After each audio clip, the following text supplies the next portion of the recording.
A gente está aqui hoje com o Coronel Dangui, que durante muito tempo esteve à frente da Liga de Defesa Nacional, que já foi a pessoa responsável pelo CPOR, que é o Centro de Formação de Oficiais do Exército. E eu fico muito feliz de estar com essa pessoa aqui, que é uma pessoa idônea, séria, que realmente é um patriota, defende a nossa soberania, defende os mesmos valores que nós, vida, propriedade, liberdade, a defesa da infância, da família, os valores nacionais, né? A direita raiz de verdade. E eu sei que esse homem que está sentado na minha frente, ele sofre cada vez que alguém vem e tenta jogar rótulos sobre as nossas Forças Armadas de forma absolutamente irresponsável. Eu tenho que dizer isso, ele pode não poder dizer isso, mas eu posso, né? Porque tem homens valorosos dentro do nosso exército e homens que defendem exatamente essas mesmas questões que nós defendemos. Estamos de acordo nesse ponto? Completamente, totalmente de acordo. Totalmente de acordo. Eu conheço a instituição, eu tenho 57 anos de exército. É uma instituição que tem hierarquia. 57 anos de exército. Fui instrutor da escola militar, fui instrutor do CPOR, como você falou. Servi em vários pontos do Brasil, na Amazônia, no Mato Grosso, no Nordeste, Brasília, Rio de Janeiro, Rio Grande do Sul. E eu sei o que é a instituição. Sim. E digo mais, a instituição Forças Armadas, Exército, à frente, é a grande barreira, é a muralha deste país. Não é o que dizem por aí, que falaram, publicaram, assim, a muralha deste país são as suas Forças Armadas. E eu tenho esse conceito muito claro. Nós, militares, nós somos instrumentos da nação. Quem é a nação? Povo, território. Nós somos instrumento do povo. Sabe que me preocupa muito ver algumas coisas que eu tenho visto, e eu tenho, inclusive, não tenho medo de dizer isso aqui, mas eu tenho, inclusive, indisposto em alguns grupos de WhatsApp, quando eu vejo muitas críticas ao que aconteceu do 8 de janeiro em diante. E eu gosto de lembrar para as pessoas que é estratégia da esquerda comunista mundial humilhar, enfraquecer e desestabilizar as Forças Armadas. Fazer com que a população não tenha respeito pelas Forças Armadas. Porque a primeira coisa que eles precisam fazer para realmente implantar um regime comunista, um regime socialista, uma esquerda, uma ditadura, é justamente separar o povo das Forças Armadas, né? E eu vejo estratégias sendo feitas no sentido de tentar desmoralizar as Forças Armadas nesse sentido, e isso me deixa indignada. Indignada, que as pessoas se servem de massa de manobra. Claro, Fernanda, mais do que indignada, você tocou no centro toda essa movimentação que é mundial. Essa questão de desautorizarem as Forças Armadas das nações, é recorrente no mundo inteiro, inclusive nos Estados Unidos, de desautorizar e afastar as Forças Armadas da população. Isso é recorrente. E não é de graça. Claro. Porque Força Armada é a expressão de nacionalidade. E a nacionalidade é um conceito que a esquerda não consegue conviver. Principalmente a comuna globalista que quer acabar com as soberanias dos países. Perfeito, exatamente esse é o ponto. Soberania e outra soberania. Quem garante a soberania são suas Forças Armadas. Nós, militares, as Forças Armadas são instrumentos desta soberania. Somos nós que fazemos isso, por obrigação, e a gente, consciente ou inconscientemente, a gente faz. A gente, desde o momento que a gente ingressa nas escolas e entra nos quartéis, este é o discurso. Esta é a mensagem que nós recebemos. Tem várias coisas, por isso que eu digo, Fernando, eu já falei isso contigo várias vezes. As Forças Armadas brasileiras não traíram o povo brasileiro. Não, as Forças Armadas não traíram o povo brasileiro. Nós tivemos a posição de alguns oficiais generais. Quem traiu o povo brasileiro foi o desgoverno que está no poder. Mas isso clareza. deliberadamente, porque eles se aproximaram de alguns oficiais generais nossos em posições decisivas e de alguma forma cooptaram a ação desses militares. A exemplo daquele general lá de Brasília que falou... Não precisa citar nomes, as pessoas sabem. Uma barbaridade. Aquilo não, para nós, é um desaforo. Um descalabro. Um desaforo. Aquilo é uma falta de respeito conosco. Ele não falou em nome, no meu nome não falou. Eu vou fazer uma pergunta-chave aqui. Quando tu tá servindo e um chefe teu comete alguma coisa que tu despreze ou faça alguma coisa que tu considere equivocada, hierarquicamente tu não pode dizer nada? Não pode. Claro que pode. Enquanto tu está servindo? Instituição. E eu te digo com todas as letras que eu fiz isso. Mas tu não está servindo mais. Não, mas na serviço ativo. Eu quero entender porque eu acho que tem muita gente hoje indignada com o que acontece. A gente tem um aforismo, um ditado dentro. Ordem ilegal não se cumpre. Concordo contigo. E isso, talvez nos escalões de base, isso não tenha tanta importância. Mas nos escalões de decisão da força, isso é primordial. Porque as decisões estratégicas, elas dependem de conceitos e de valores. As decisões estratégicas se baseiam em conceitos e em valores, que você falou aí. Nacionalidade, soberania, família, todos os nossos valores, os valores da pátria. E isso, a gente tem isso muito claro.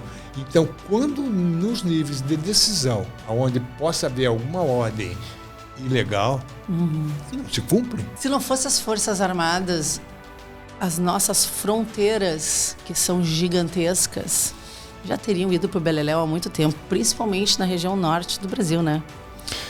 Não tem dúvida disso. O Exército Brasileiro é difícil. É difícil. Eu fiz curso na Amazônia, você viu lá. Aquilo é um outro mundo. As distâncias são gigantescas e a Amazônia é completamente diferente. Você não tem como fazer um controle, por exemplo, as redes sociais que a gente tem aqui.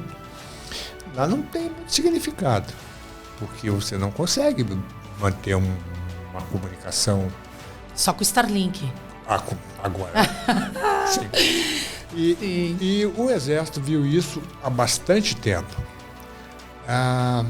Nós somos descendentes, somos herdeiros das tradições militares dos portugueses.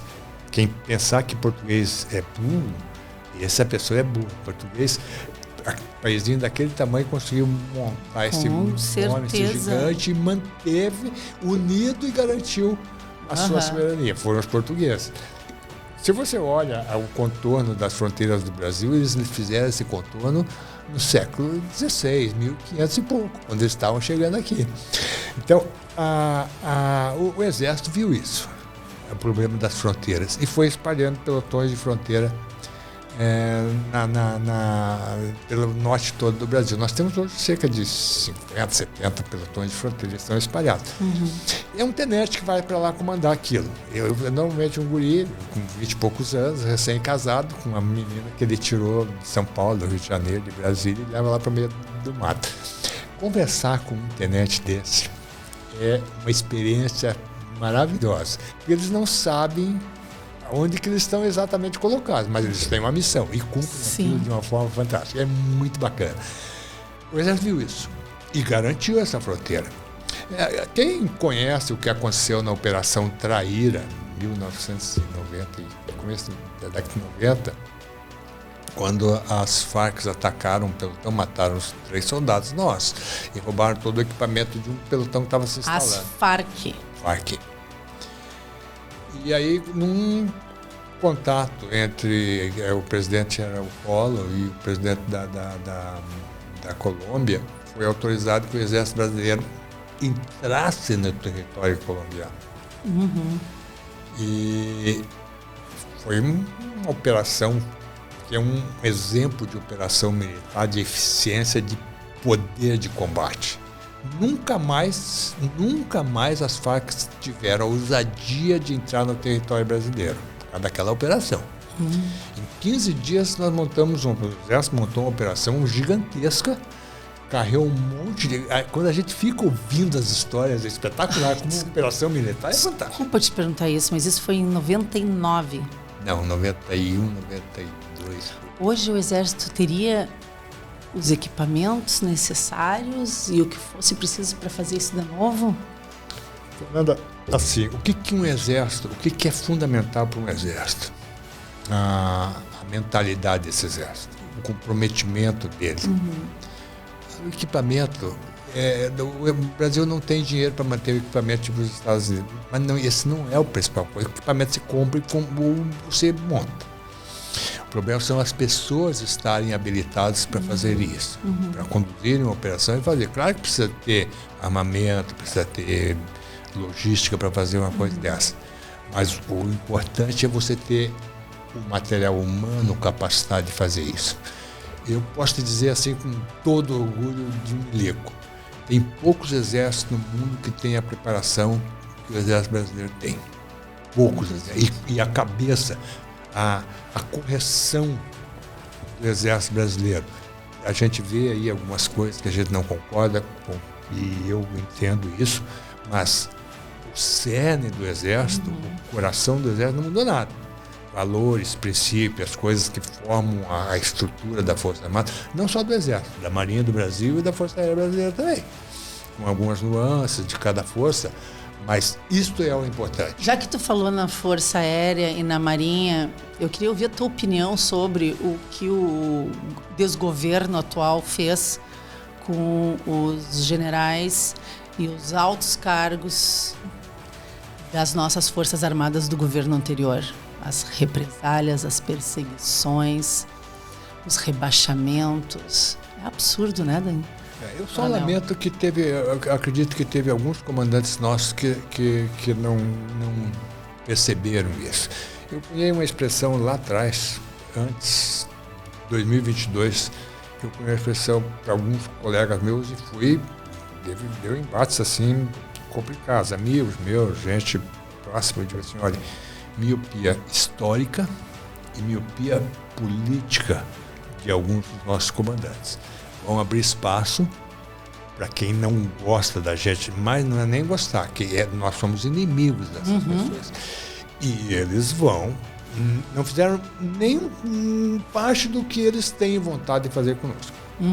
Essa questão da previdência dos militares que estão mexendo aí, não é para ajustar orçamento, essa debacle do fiscal que eles fizeram, esse desastre fiscal que tem, não é isso.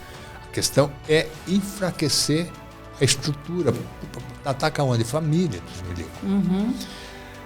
Eles não fizeram tudo o que eles têm para fazer contra a gente. E a promessa é de fazer. Eles precisam desestruturar aquilo que a gente falou. Eles precisam desestruturar a Força Armada para conseguir chegar nos objetivos de entrega do país. É isso. Eu vou repetir, de entrega do país. Entrega do país. Agora, quando você percebe algumas coisas assim, você fica atento. Houve um convite, não sei nem como classificar, para o MST desfilar em Brasília no 7 de setembro. Em algum momento alguém disse que não. Deve ter tido uma pressão violenta, porque a sociedade ficou enojada com tal convite. Principalmente quando se colocou assim, as escolas cívico-militares, que são perseguidas por esse desgoverno, estavam desautorizadas a fazer o desfile, mas o MST ia. Isso. E por que desistiram? Alguma coisa muito complicada deve ter acontecido. Eu não sei. Eu não sei. Te confesso que eu não sei, mas quando eu olhei assim, não. É que é difícil tu manter a tampa da panela de pressão eternamente fechada e a pressão constantemente subindo. Mas eu estou falando de uma coisa interna, né? Controle sobre toda uma corporação. Tem coisas difícil. Que não dá para engolir. Nós temos uma questão que você já tocou, abordou aí, da hierarquia e da disciplina. E, assim, uma Força Armada, se não tiver hierarquia e disciplina muito bem colocadas, ela não sobrevive também. Claro, Por isso que eu te falei, nos altos escalões, nos escalões das decisões estratégicas, esse conceito de hierarquia e disciplina, ele tem uma conotação com viés político, mas não político partidário, político de Estado.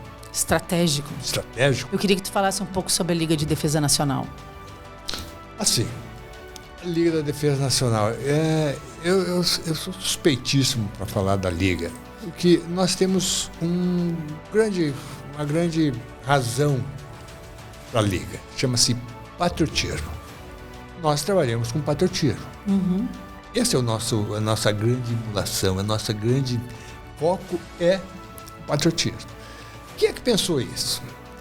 Olha o ambiente do mundo em 1916, Primeira Guerra Mundial, as nacionalidades estavam se estruturando e o Brasil estava um pouco perdido. Nós estamos chegando na República, a chamada República Velha, né? Depois da independência, da proclamação da República, um ambiente político complicado. Aí apareceu um gênio chamado Olavo Bilac, poeta, mas era um grande patriota. E ele trabalhou em cima de duas coisas. Da Liga da Defesa Nacional, palavras dele, para robustecer, fortalecer o sentimento de patriotismo dos brasileiros. E em cima do serviço militar obrigatório. Olha a visão desse cidadão. Eu não vou falar do serviço militar obrigatório, que é uma coisa que a sociedade brasileira devia entender melhor e não entende. A sociedade brasileira não entende o que significa o serviço militar obrigatório. Eu só digo o seguinte: o Brasil está entre as 10 maiores potências militares do mundo. Como você mesmo apontou, a nossa deficiência de equipamento existe, de material, de logística. O que é a nossa grande força? Por que nós estamos nessa posição? A capacidade de mobilização do material humano dos brasileiros, a condição. É isso aí que nos dá essa posição. Eu não vou falar disso, vou falar de patriotismo. Nós temos um aforismo, assim, diz assim, a alma de uma nação, e aí tem alguns conceitos embutidos, é o sentimento patriótico de seu povo. Povo, tá? A alma de uma nação, povo. Essa frase, nós até hoje não sabemos quem é que conhece essa frase, mas essa frase é abrangente, ela é muito forte e ela diz o que nós fazemos. Então, nós trabalhamos com patriotismo. Às vezes é difícil, a gente é combatido também, tem muita gente que não entende, acha que é uma coisa... ufanista, nacionalista. Rabugenta, de velho. Reacionária. Assim, uma coisa atrasada. As pessoas não se deram conta o risco que se corre em não se defender o patriotismo e a soberania. Isso, muita gente sabe que é importante, mas outros acham que é ultrapassada a história.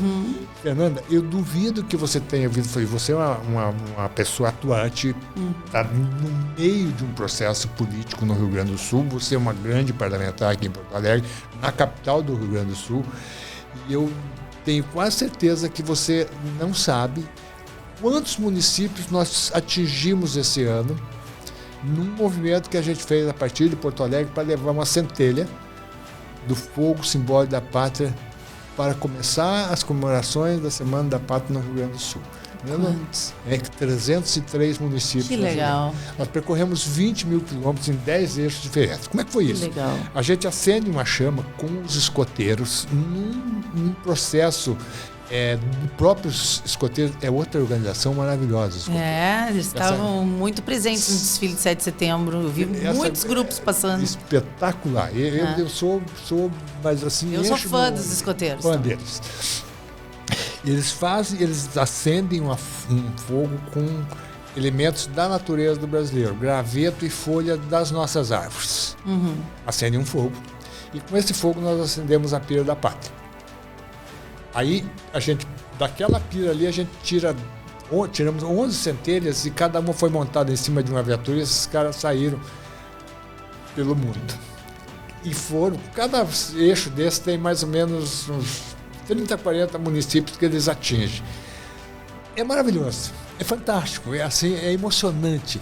E aí quando você conversa com as pessoas que voltam, eles voltam extasiados com isso, né? Assim, apaixonados. E tem os meninos que vão dirigindo as viaturas, normalmente são militares. O Exército, a Força Aérea, a Brigada, os bombeiros nos apoiam muito nisso. Cedem as viaturas para a gente fazer isso.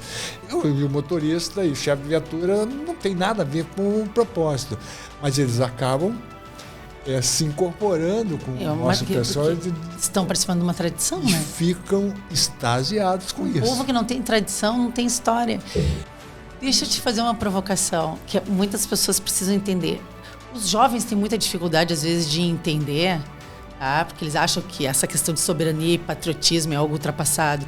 Eu vou aqui deixar uma provocação. Se tu não tiver soberania, se tu não tiver patriotismo, tu não tem a defesa da soberania. Se tu não tiver a soberania e as tuas fronteiras e os teus símbolos nacionais, tu cai naquele caldo de globalismo, onde a única forma de tu manter o mundo é se tu tiver uma absoluta concentração de poder na mão de poucos, que é um governo mundial. Porque tu está destituindo as soberanias, as fronteiras e o patriotismo. Não é para deixar a coisa sem rumo. Não existe vácuo no poder. Não existe espaço vácuo no poder. Isso é premeditado para concentração de poder num grupo que defende uma nova ordem mundial. Isso é algo que as pessoas precisam entender com clareza. Isso não é teoria da conspiração. Isso é conspiração pura e simples. E quem estuda estratégia, e aí tem a escola de estratégia ligada aos militares e tudo mais, né? Escola de guerra, né? Sabe do que eu estou falando e sabe que isso é absolutamente verdadeiro. Isso triplica a importância de tu ter os símbolos nacionais, o patriotismo, as tradições, a cultura e a soberania defendidos. Porque é só isso que nos protege do autoritarismo e da guerra contra o indivíduo. Qual é, Fernanda, eu vou responder a tua pergunta, mas antes eu quero situar isso. Qual é a maior potência econômica e militar do mundo? Ainda é os Estados Unidos. São os Estados Unidos. Mas a China está chegando muito perto. Um fundamento. Mas vai ser difícil desbancar os americanos. O mundo inteiro sabe qual é o dia da independência dos Estados Unidos. 4 de julho. 4 de julho. Nós também sabemos o dia da independência da França. 14 de julho. São grandes potências. A alma de uma nação é o espírito patriótico do seu povo. Exato. Se você colocar isso nos Estados Unidos, se você colocar isso na França, encaixa aqui no Brasil. A Inglaterra entendeu isso no Brexit. Sim, claro. Eles tiveram que sair da União Europeia para preservar a identidade cultural da Inglaterra, porque eles estavam virando uma massa amorfa sob o comando de Bruxelas, que é o laboratório da nova ordem mundial. Claro, mas já carregou muita gente com eles. A Itália já foi, a Hungria já foi e assim por diante. Bom, o que acontece no Brasil? Eu não tenho dúvida que emburreceram a população brasileira. Propositalmente. Propositalmente. Essa linha de pensamento. A escola doutrinária militante. Paulo Freire foi para acabar com o conhecimento da população brasileira. Destruir a beleza, a alta cultura, a harmonia, a educação clássica. Você conversa com os jovens hoje e se você perguntar qual é o dia da independência do Brasil, você vai ter uma surpresa. Eles não sabem. A falha está aí. A falha, parece pouca coisa, não é. É muito grande. Assim, o conceito de nação que combateram você deve, quando você é aluna de faculdade, você viu a nacionalidade, a xenófoba, não sei o que, excludente. Não, esse é o discurso de esquerda, para transformar todo nacionalista num nazista. Tirar a defesa da sua nação. Porque o que é nação? Como é que nasce uma nação? Nação é assim, tem um território. Olha para o Brasil, tem um território. Aí vem um povo, cresce ali e diz, bom, nós somos brasileiros. Esse território é nosso. Aí você estabelece soberania. Você não pede soberania, estabelece soberania. Os brasileiros lá um dia estabeleceram a soberania sobre seu território. E agora eu vou puxar a corda. Qual é a primeira coisa para defender isso? É Força Armada. É como você faz a tua casa, a primeira coisa, você põe a chave para você se proteger. É uma coisa. É isso. E essa noção de soberania, ela está sendo paulatinamente quebrada, ela está sendo combatida, porque isso não interessa à esquerda. A esquerda não interessa ao comunismo internacionalista. Globalista. E essa onda globalista que tem aí, eles não são bobos, são os caras que têm dinheiro. Eles estão aproveitando a esquerda como ferramenta. Como ferramenta. A esquerda é a ferramenta que eles estão utilizando. Para destruir a sociedade, enfraquecer a nação e depois eles tomam conta. São monopolistas acima de tudo. Esses globalistas que a gente fala, eles são monopolistas. Perfeito, eles querem quebrar o agro para ser donos da terra. Eles querem quebrar as empresas para ser donos de todos os negócios. Assim vai. Mas eles quebram primeiro os conceitos. Claro. Onde é que estão os conceitos? Soberania, nação, família. Quebram a família para tornar o indivíduo fraco, dependente, depressivo, isolado, dominável. Você quebra as amarras da família. Exatamente. Os laços que tornam isso forte. Exatamente. Onde é que começa o fortalecimento de uma sociedade? É na família? Claro. Quando você tem a família desestruturada, você começa a enfraquecer a sociedade. Eles sabem disso. Claro que sim. Eles fazem por isso. Nós é que não sabemos. Tudo estratégia. Tem método. Tem método. Eles não pensam à toa. Eles são assim. Eles são assim. Agora, a gente tem que saber que eles são assim e não aceitar o discurso deles. Exatamente. E as ações dele. É isso que é o nosso papel. Aí, quando o pessoal vai para a rua, eu digo assim, em 2022, eu fiquei... O Brasil não fez nada, e culpa do Bolsonaro também, não fez nada para comemorar o bicentenário da nossa independência. O Brasil não fez nada. Eu bati para lá, bati para cá, não consegui movimentar. Só que daí eu vi uma coisa assim que me encheu o olho. Foi quando eu liguei a televisão e eu vi a esplanada dos ministérios em Brasília lotada de gente de verde e amarelo. Crianças, jovens, homens e mulheres. Milhões de pessoas. Velhos. Até os cachorros estavam vestidos de verde e amarelo. Aquilo para mim foi... Bom, eu posso morrer com essa imagem que eu chego lá e agradeço a São Pedro. E não tinha nem mosca assistindo o desfile desse ano, graças ao desgoverno.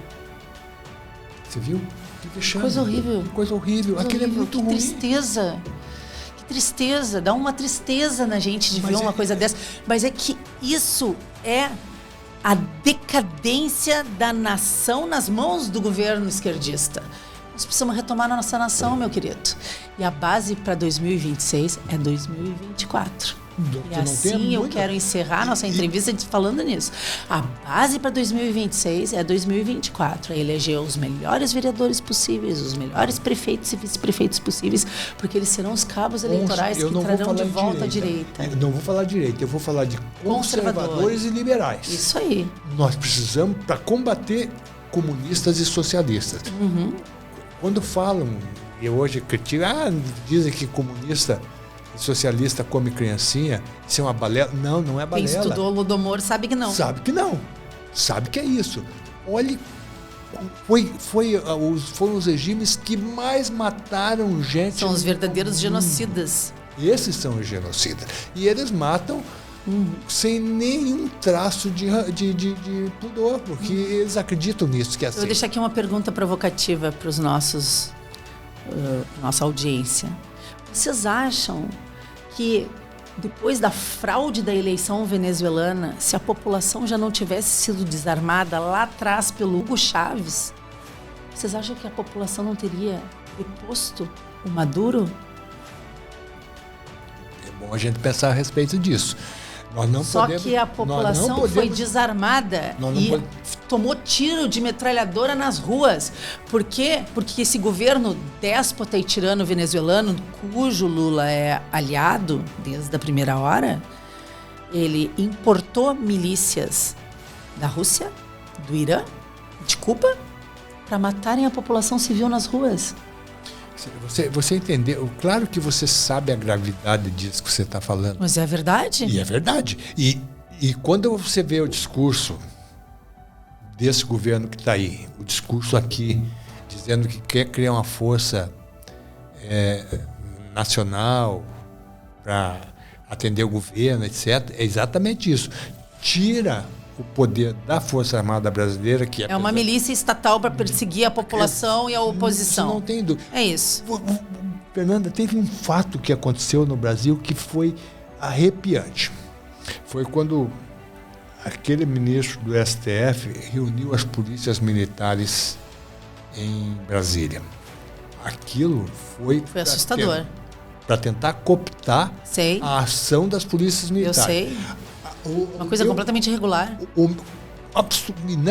Extremamente perigoso. Já pensou se ele consegue controlar? Só que ele não esperava a reação dos comandantes das polícias militares, que ao contrário de alguns oficiais generais das Forças Armadas brasileiras que aceitaram o discurso, nenhum comandante de polícia militar aceitou aquilo. Perfeito. Porque tem a autonomia dos estados. São os estados que são responsáveis por isso, são donos das suas polícias militares. Eles não aceitaram, eles viram o perigo.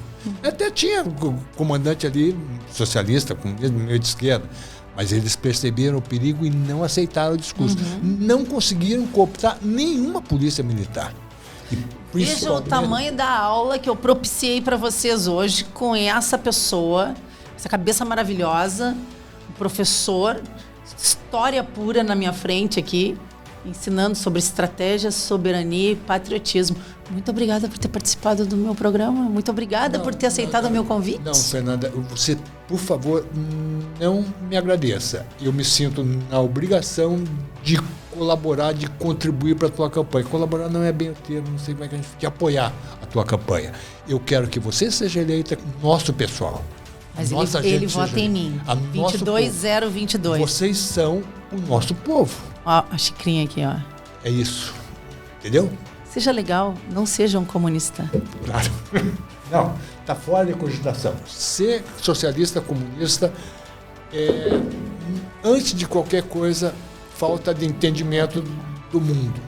Liberdade. É isso que a gente precisa preservar. Obrigado pelo convite. Muito obrigado. Tamo junto. Tamo junto, com certeza. Até a reeleição.